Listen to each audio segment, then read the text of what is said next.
We believe former Secretary of State Hillary Rodham Clinton, who has been behind closed doors in a deposition with the House Oversight Committee at the Chappaqua Performing Arts Center since about 11:20 this morning, is expected to exit and head to the podium and perhaps field some questions about the substance of that 6.5-hour deposition. Breaks were taken, but she has been with the Oversight Committee today with Democrats and Republicans on that committee. News that has been released since she's been in there includes a photo that was taken and released by Lauren Boebert. Reports that they had turned to asking her questions about UFOs. Here she is, Hillary Clinton. Good evening. Well, I have just finished testifying. I answered every one of their questions as fully as I could, based on what I knew, and what I knew is what I said in my statement this morning. I never met Jeffrey Epstein, never had any connection or communication with him. I knew Ghislaine Maxwell casually as an acquaintance, but whatever they asked me, I did my very best to respond. It was disappointing that they refused to hold a public hearing, so I wouldn't have to be out here characterizing it for you. You could have seen it for yourself. We had asked for that. We think it would have been better for the committee and its efforts to gather whatever information they are seeking. We had a bit of a challenge in the beginning because we had agreed upon rules based on the fact it was going to be a closed hearing at their demand, and one of the members violated that rule, which was very upsetting because it suggested that they might violate other of our agreements. So we had to cease the hearing for a period of time until we could get assurances that no rules would be broken going forward, and we returned to answer questions repetitively, literally over and over again. I don't know how many times I had to say I did not know Jeffrey Epstein. I never went to his island. I never went to his homes. I never went to his offices. So it's on the record numerous times. It then got, at the end, quite unusual because I started being asked about UFOs and a series of questions about Pizzagate, one of the most vile, bogus conspiracy theories that was propagated on the Internet, that was serving as the basis of a member's questions to me. So I can only say that the best exchange that I had came at the very end, when, contrary to every other deposition they have taken, no Republican member asked any questions about Jeffrey Epstein or Ghislaine Maxwell to anyone else they have deposed. And in fact, the Republican members didn't even show up for the deposition of Les Wexner. And when I said that, I had to point out that the only questions that any Republican member asked of any of the people they deposed was of former Attorney General Bill Barr, when Chairman Comer asked him about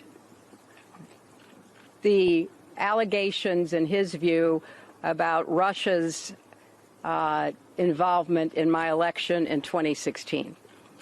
So at the very end of this hearing, after I made that point, I want to commend Chairman Comer for raising a series of significant questions that I responded to about the nature of the investigation and the areas that I thought should be explored.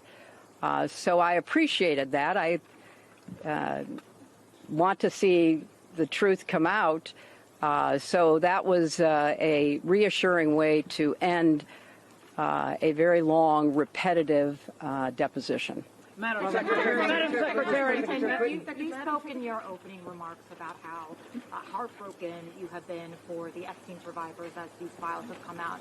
Can you talk to us a little bit about how you have processed and reacted to the fact that the former president, your husband, Bill Clinton, is referenced in the Epstein files numerous times, including in some photos featuring women? And how have you been personally preparing for the deposition that is coming tomorrow?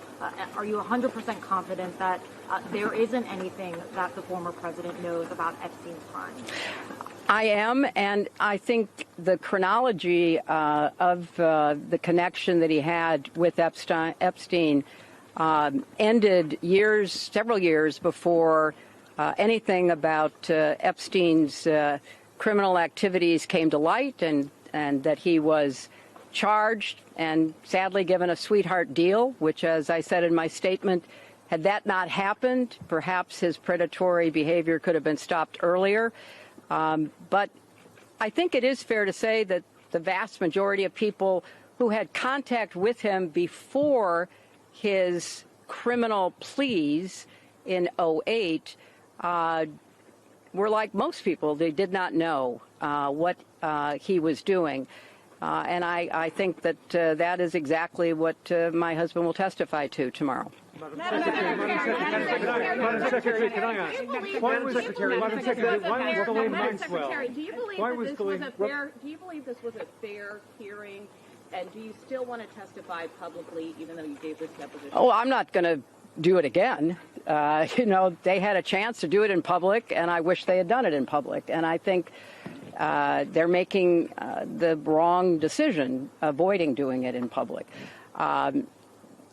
I thought it was very repetitive. I thought that they asked literally the same questions over and over again, which didn't seem to me to be very productive. And then, as I said, toward the end, there were other questions that were totally off subject.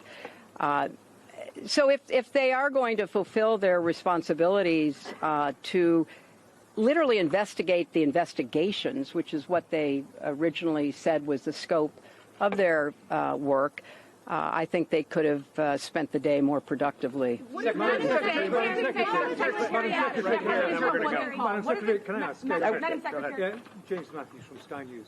Can I ask, why was Ghislaine Maxwell invited to your daughter Chelsea Clinton's wedding in 2010?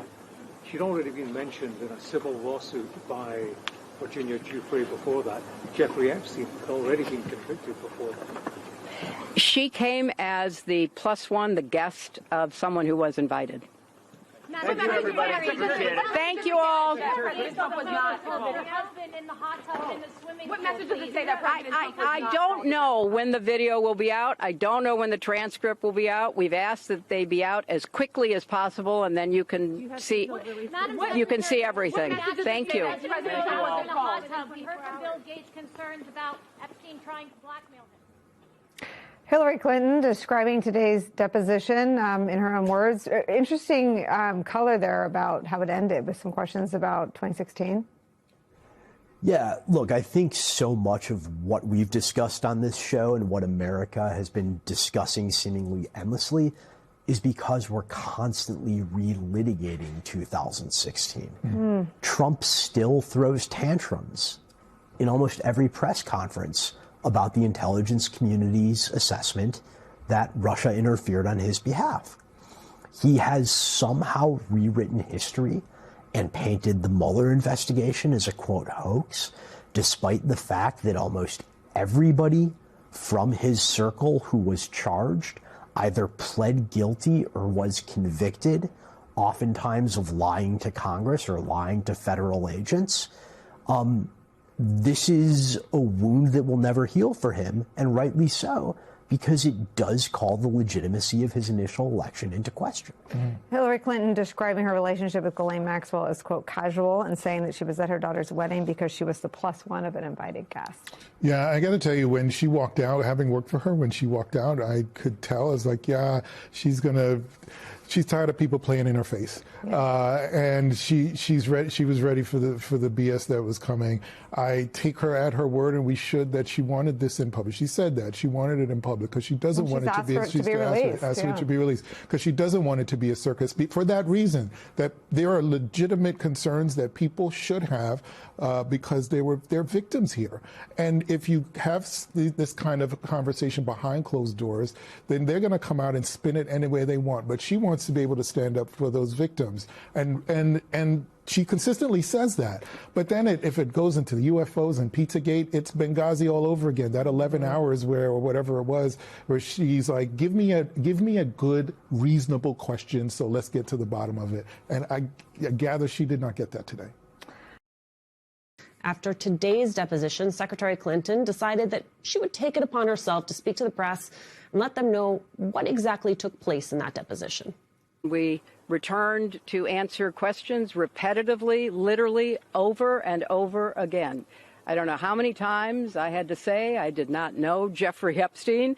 I never went to his island. I never went to his homes. I never went to his offices. It then got, at the end, quite unusual because I started being asked about UFOs and a series of questions about Pizzagate, one of the most vile, bogus conspiracy theories that was propagated on the internet.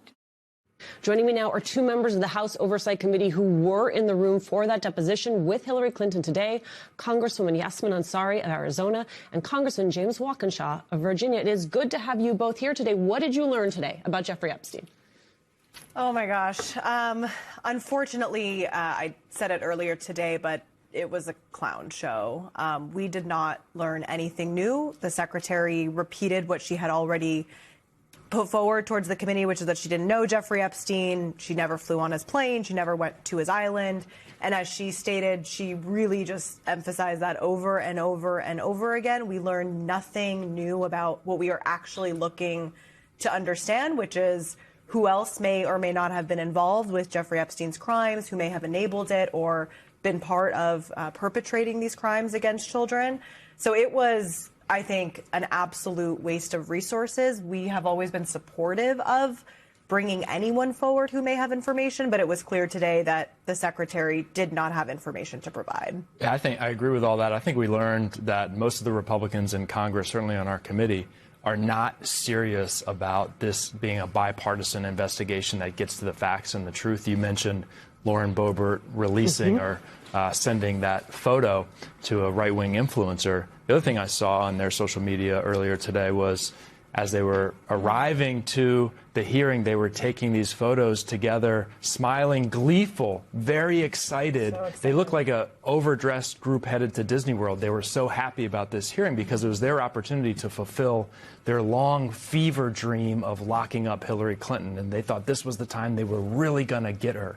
And they got absolutely nothing because the truth is she never met Jeffrey Epstein, had no real relationship with Maxwell, never went to the island, and has no knowledge about his crimes that could help our investigation. Today you had Robert Garcia say that he hopes this sets a precedent, the fact that you have a former First Lady, former Secretary of State, former President, all agreeing to a deposition that would, of course, take Republicans agreeing that this sets a precedent. Can you give me a sense of what it's going to take to get your Republican colleagues there? I think the public pressure will continue to mount. Americans are appalled by this. I mean, the fact that the Epstein files issue is the main issue. I mean, Trump is underwater more than anything else on this front because the cover-up is so clear and egregious. And the reporting that came out this week from the New York Times and NPR that demonstrated very clearly that the Department of Justice literally withheld investigative materials from the FBI as it pertains to allegations against the president from a minor or from a woman who was a minor at the time. This is going to change everything. I mean, this news just broke in the last 48 hours. I think that as more and more information continues to come out, it's going to become impossible for Republicans to ignore this.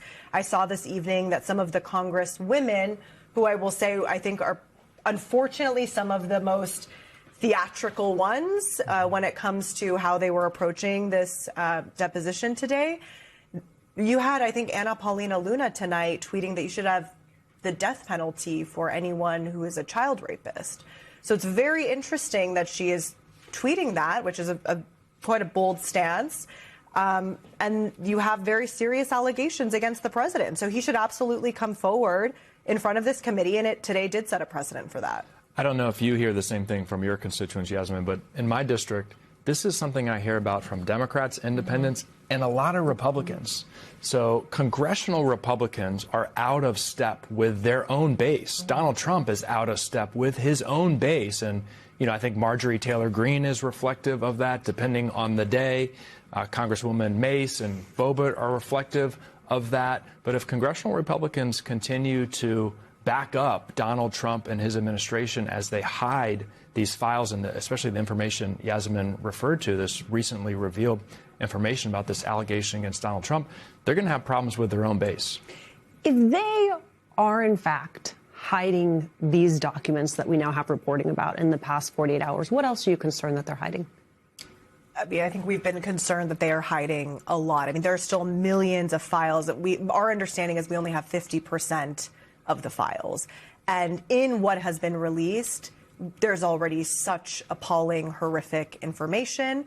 So imagine what they have not released. I think that there's two parts to this investigation, right? It's an investigation into the horrific crimes, the child sex trafficking operation, who else was a part of it, figuring out all of those details and making sure people are held accountable. The second part is the cover-up that is underway.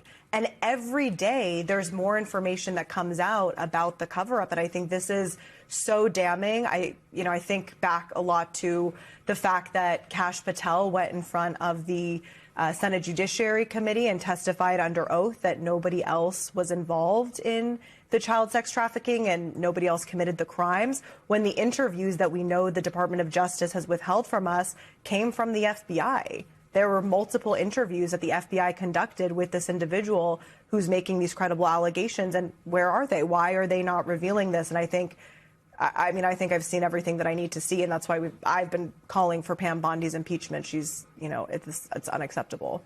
I think maybe I'll be the first to quote Donald Rumsfeld on this show. But, there are known unknowns and there are unknown unknowns. Some of the known unknowns are the survivors' statements, the victims' statements that they have told us the FBI has. So I had Jess Michaels as my guest for the State of the Union. She knows that there is her 302, her statement documenting her experience of being raped by Jeffrey Epstein. That hasn't been released. It's not in the files. Either it's not in the files or it was redacted. That's a known unknown. And then there are the unknown unknowns, right? These recent revelations about the accusation against President Trump and those missing files, we didn't know that until recently. What else is out there like that, whether it's related to Donald Trump or other wealthy, powerful men? We just don't know. I was thinking about Jess Michaels and the other survivors today as this was all unfolding. The indignity of having Pam Bondi refuse to acknowledge them, the indignity of having the President of the United States, who campaigned on this issue, refuse to acknowledge them. And then the indignity today of having Republicans take time that was ostensibly supposed to be about actually extricating information about Jeffrey Epstein, asking about UFOs and Pizzagate. Should I be surprised they didn't ask about Whitewater? Like they were digging so deep into the archives. It feels like time wasted, yes. It feels like not taking the process seriously, but also to me is disrespectful to the women who are demanding justice and accountability. They have been deeply, deeply disrespectful. What we've heard from when we've talked to the victims is that, they have worked really hard to make this bipartisan. They have gone to many members of the Republican Party, sat down with them, explained, their cases. And what they've shared with us is that what the Republicans will essentially tell them is they feign empathy and they feign compassion, but essentially say there's nothing more that they can do. And it is such a slap in the face to them. And it's just heinous. That's actually what upset me the most. And, you talked in your introduction about the fact that all of these Republicans showed up today. They didn't show up last week. And the reason it went on for so many hours today is also because if they've taken the time to come out here, they also kind of need something to show for it, right? And so they were asking the same questions over and over again. Some of them went into these conspiracy theories, but it's just embarrassing. You do not show up to take part in the deposition of literally the one person who is responsible for there being a Jeffrey Epstein. There would not be a Jeffrey Epstein or an island or a plane, all of that vast wealth and connections without Les Wexner, and we were the only ones there. And that Wexner deposition was productive in that there was a critical piece of information that came out of it, which is that Wexner, according to him, was never interviewed by the FBI or the DOJ. That is an astounding revelation that didn't come to light until that deposition took place. This deposition today produced no new information that's actionable that can help our investigation move forward. It was a waste of time. There is one connection to Epstein here. There was an email in the Epstein files showing that Trump's Commerce Secretary Howard Lutnick invited Jeffrey Epstein to a fundraiser for Hillary Clinton. Either of you, your sense of why it has taken Chairman Comer this long to decide whether to subpoena Lutnick?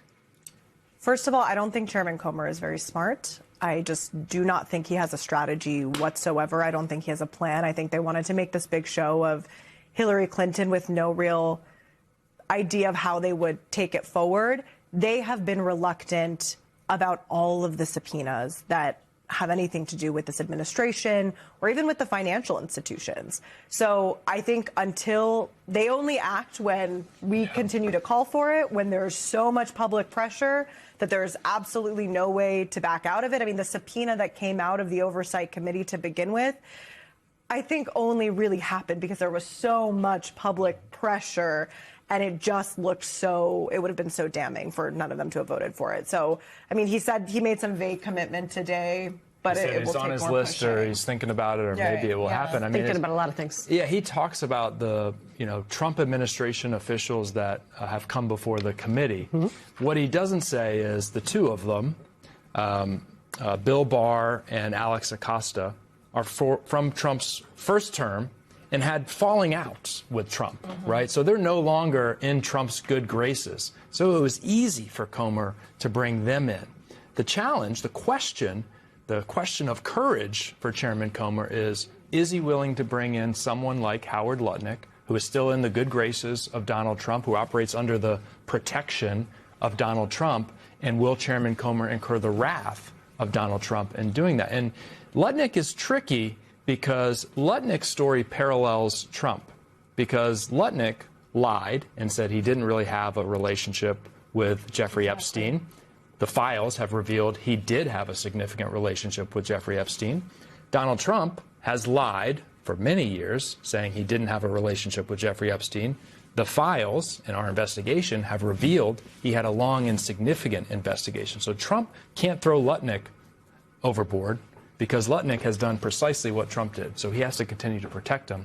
I don't think Chairman Comer will have the courage to overcome that.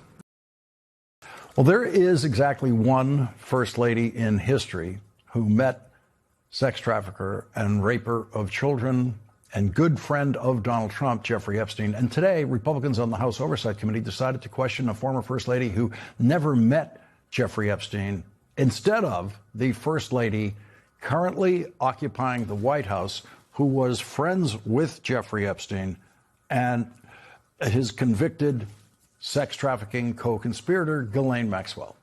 Donald Trump's third wife was friends with both of them.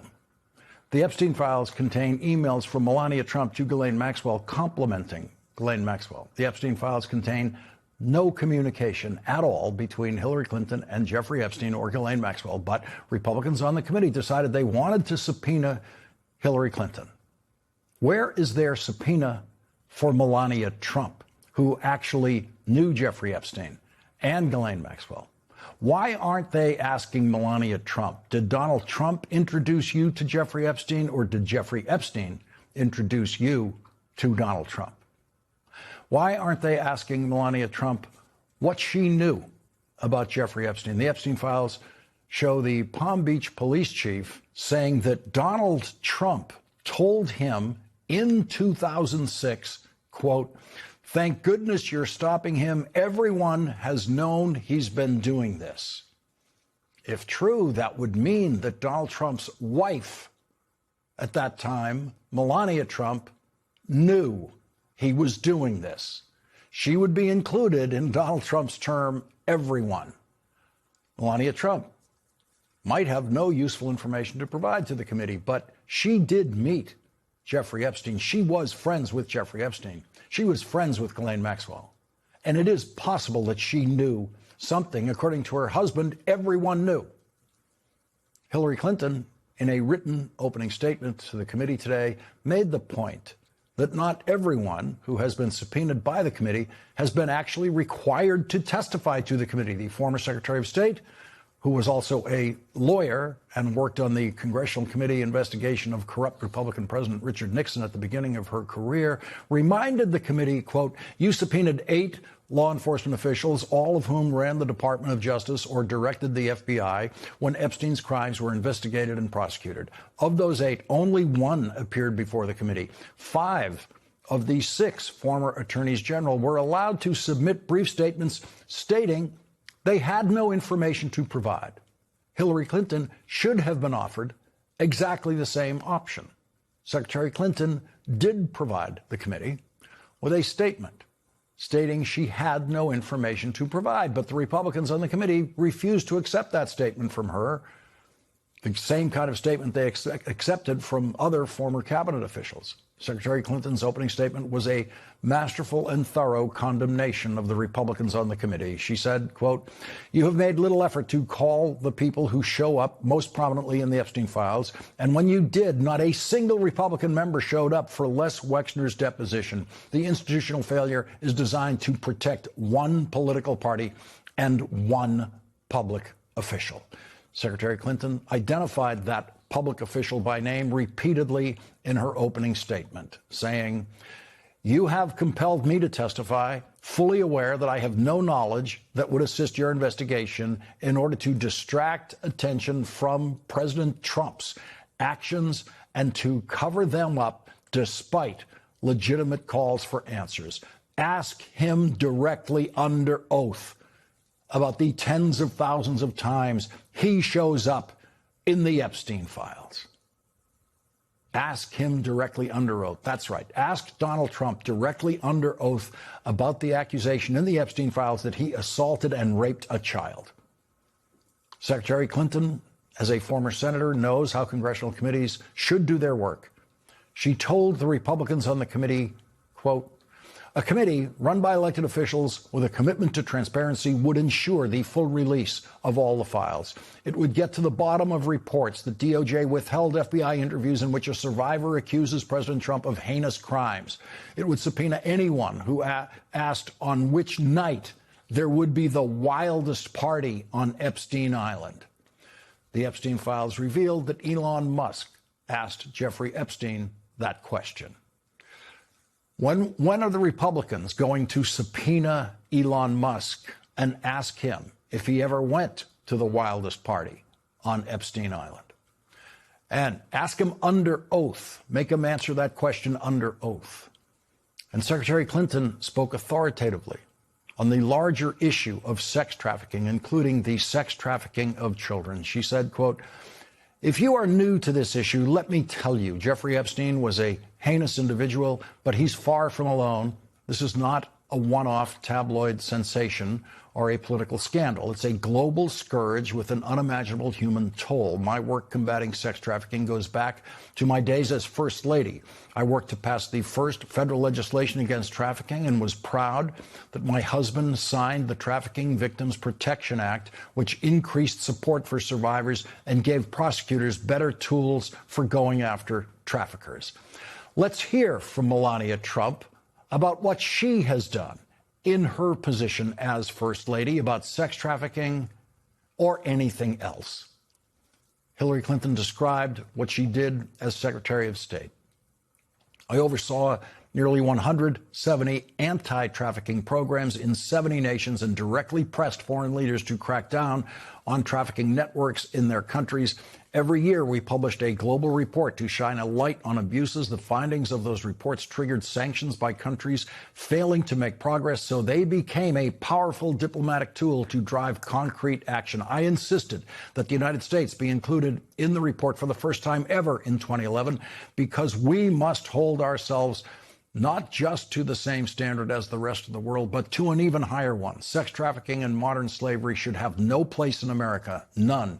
Infuriatingly, the Trump administration gutted the Trafficking in Persons Office at the State Department, cutting more than 70% of the career civil and foreign service experts who worked so hard to prevent trafficking crimes. The message from the Trump administration to the American people and the world could not be clearer. Combating human trafficking is no longer an American priority under the Trump White House. That is a tragedy. It's a scandal. It deserves vigorous investigation and oversight. A committee endeavoring to stop human trafficking would seek to understand what specific steps are needed to fix a system that allowed Epstein to get away with his crimes in 2008. It would demand that Secretary Rubio and Attorney General Bondi testify about why this administration is abandoning survivors and playing into the hands of traffickers. It would put forth legislation to provide more resources and force this administration to act. But that's not happening.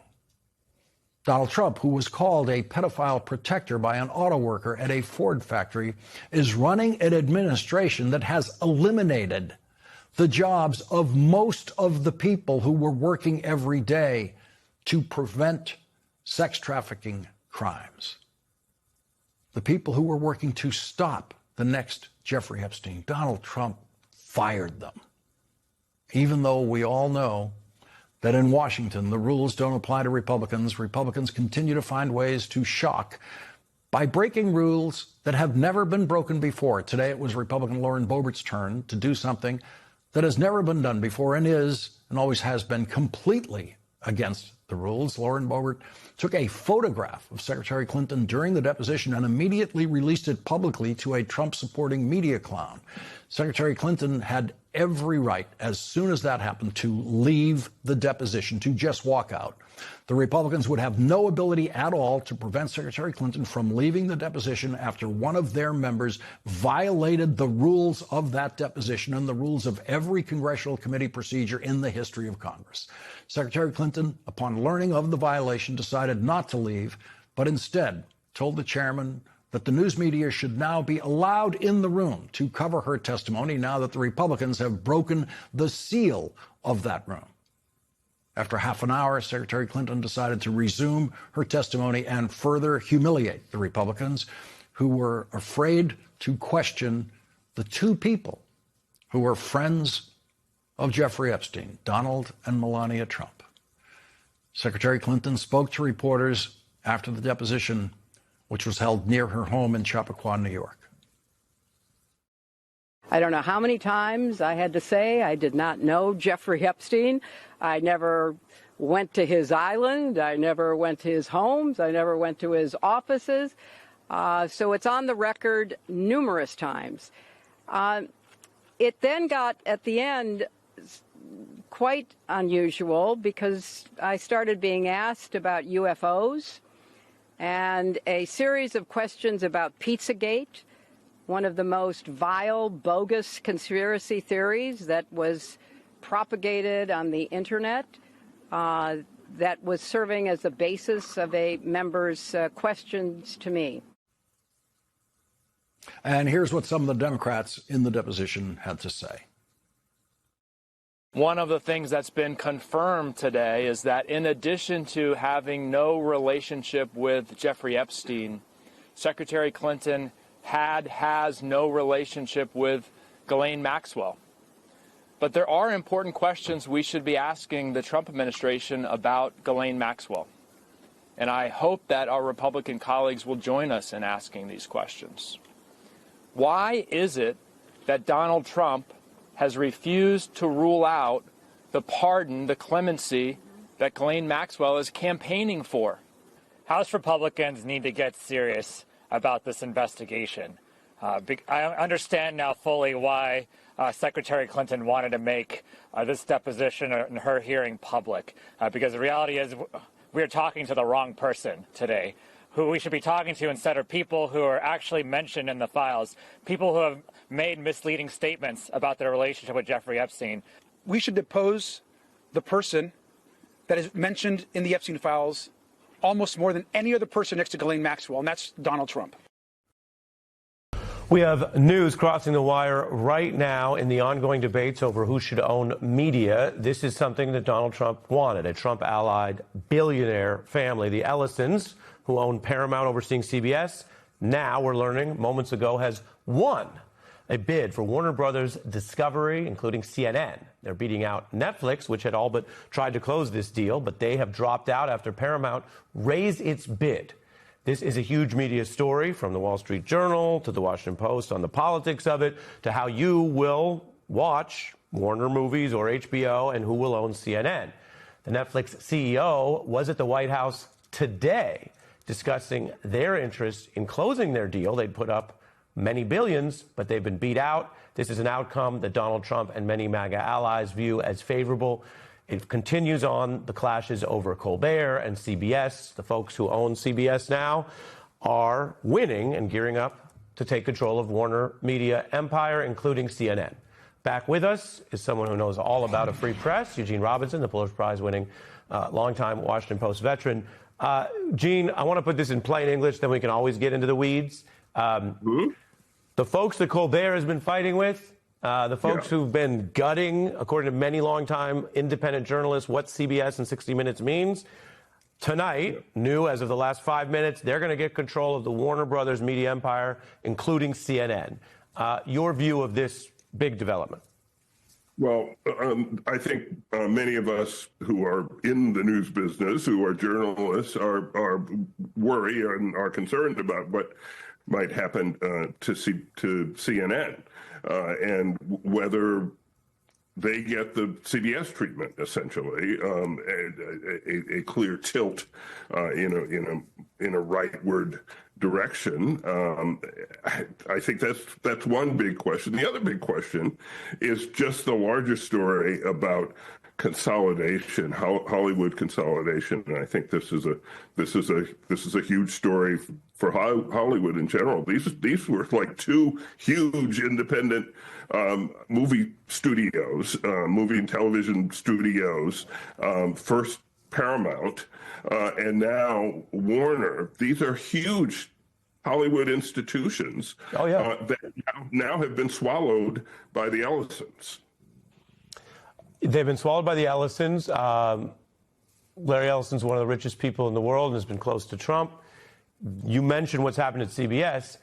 Defenders of these kind of deals say this is what the, quote, market wanted, that there was going to be consolidation and not every product will be treated the same. That's sort of the defenders, and I want to quote that, and that's been discussed at length, including in D.C. and on Wall Street. Critics, and we've hosted both sides on here, we've had experts about this story the last several weeks. Critics say, look, there's a reason why monopolies and duopolies are disfavored, whether that comes to freedom of thought and speech or the actual politics, and they say that you should expect CNN to get the CBS treatment. Do you have a view on that, or is it too early to tell? Well, of course, it's too early to tell for sure. But I think in general, this sort of extreme consolidation is a bad thing. I think it's a bad thing for the country. It is good to have, let 1,000 lights shine, let 1,000 voices be heard. You lose a sort of diversity of voices. Inevitably, there's going to be cost cutting and consolidation because recall what happened. David Ellison, Larry Ellison's son, started with a small company called Skydance. It ate a much larger company in Paramount, and now Paramount is eating this huge company, Warner Brothers, and the first order of business is going to be cutting everything. There are going to be huge cuts, just as there are cuts coming at CBS News that will be serious. And again, I think that is not good for the public in terms of what it does to the journalism.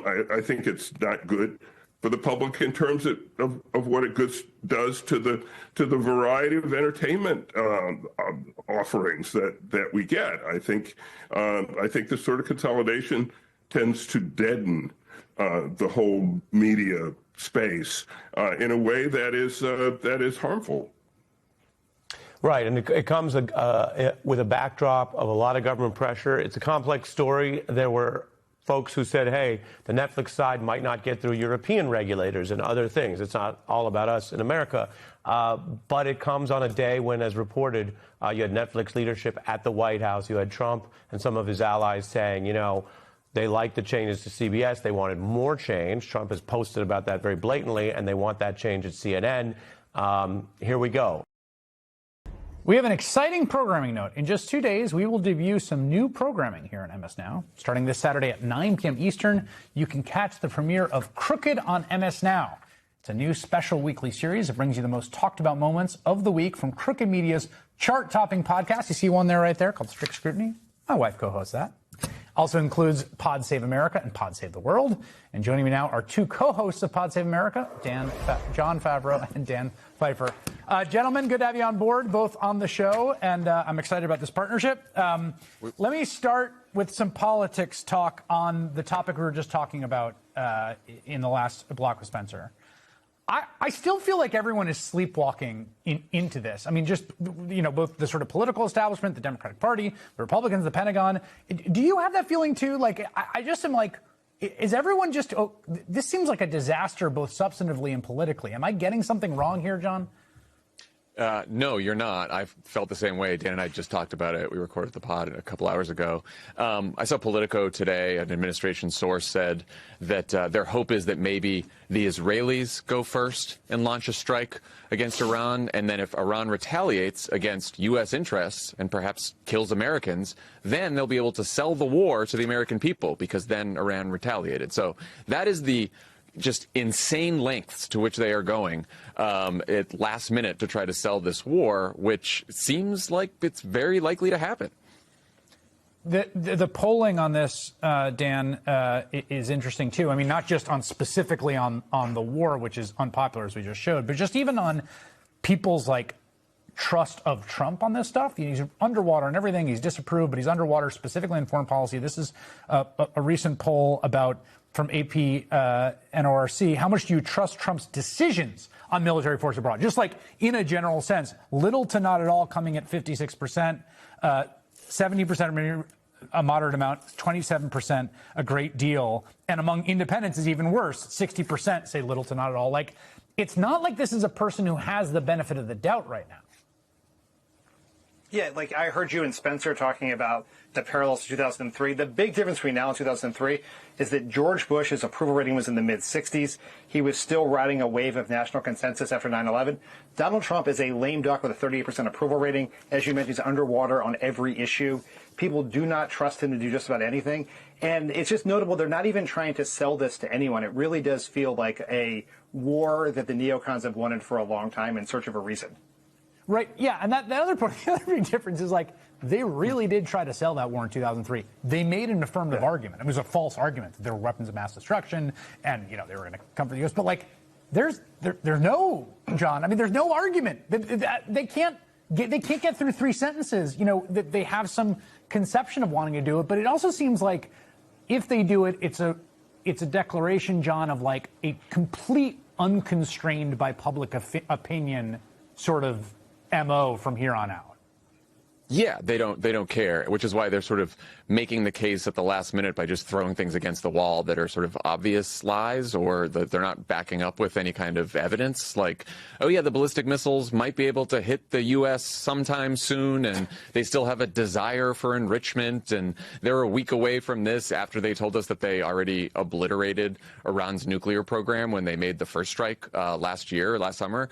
So yeah, I think they feel unconstrained by public opinion. I think Trump feels feels like every time he has gone on one of these military adventures, he lobs in a couple of missiles, he takes a strike, Right. he tries to capture Maduro, and no Americans die, and everyone moves on afterwards, and so it's fine. And so he keeps pushing his luck on this, and the challenge is, like, one of these times his luck's going to run out, and so is all of ours. Yes, it's well said. Well, let's just fly a little closer to the sun. It hasn't melted yet.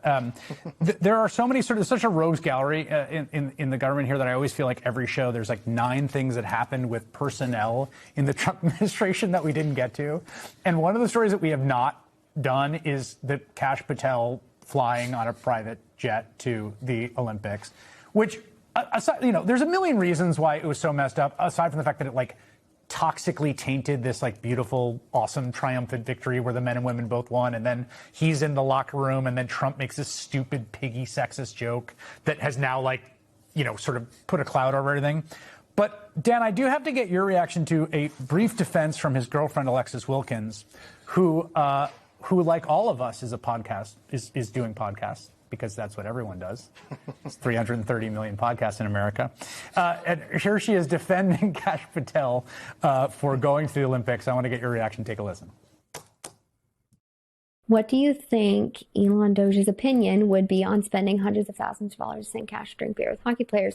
So I really am not going to dip too much into this, because this is kind of my whole point. But what I will say is the Bureau has long been in charge of providing security for the Olympics, and that's what was happening. So I think that we should be probably more concerned with the fact that, the Democrats were trying to spend millions of dollars to see if mice can be transgender, and the fact that has stopped.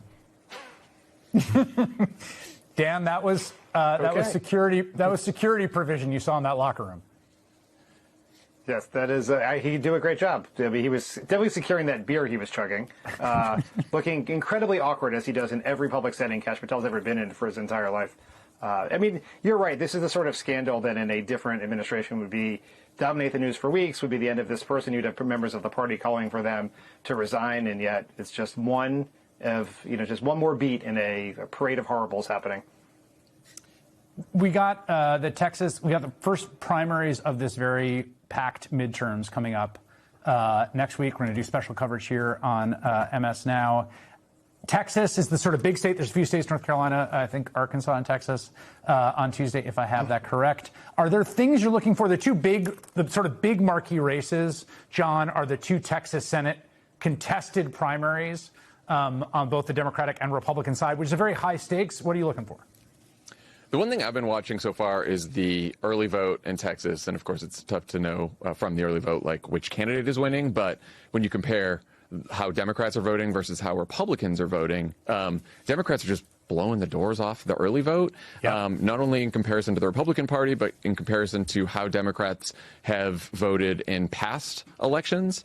I just saw that in Starr County, which is like a small county in southern Texas, very heavily Latino county, there were 10,000 early votes on the Democratic side. Wow. There was which is a couple 100,000% higher than it's ever been. There's been a few hundred votes in past, right, even in the 2024 presidential primary. So just unheard of voting in Texas right now. And, I think Republicans are voting too, but I just think that the turnout is, especially on the Democratic side early, so far is pretty impressive. Also, I think, that race has gotten pretty nasty in some ways between James Talarico and Jasmine Crockett, Dan. But it's also, I think there is an argument that, contested races create a lot of investment and turnout, which is maybe not the worst thing. No, I think it's a really good thing in Texas in particular. Obviously, we're going to have to come together and unite behind the winner to have a chance here. But think how long it's been since there's been an exciting Democratic primary at the Senate level in Texas, a state where Democrats have not won a Senate race for 38 years. And so the fact you're seeing this turnout, 160% of the early vote turnout from 2022, it speaks to the enthusiasm advantage Democrats have. And, these races are getting people engaged, and that's the upside of these primaries for sure. Yeah, I think that's a thing to keep eyes on. Jon Favreau, Dan Pfeiffer. Great to have you gentlemen both. Thank you. Thanks for having us. Crooked on MS Now premieres Sunday at 9 p.m. Eastern. Be sure to check it out.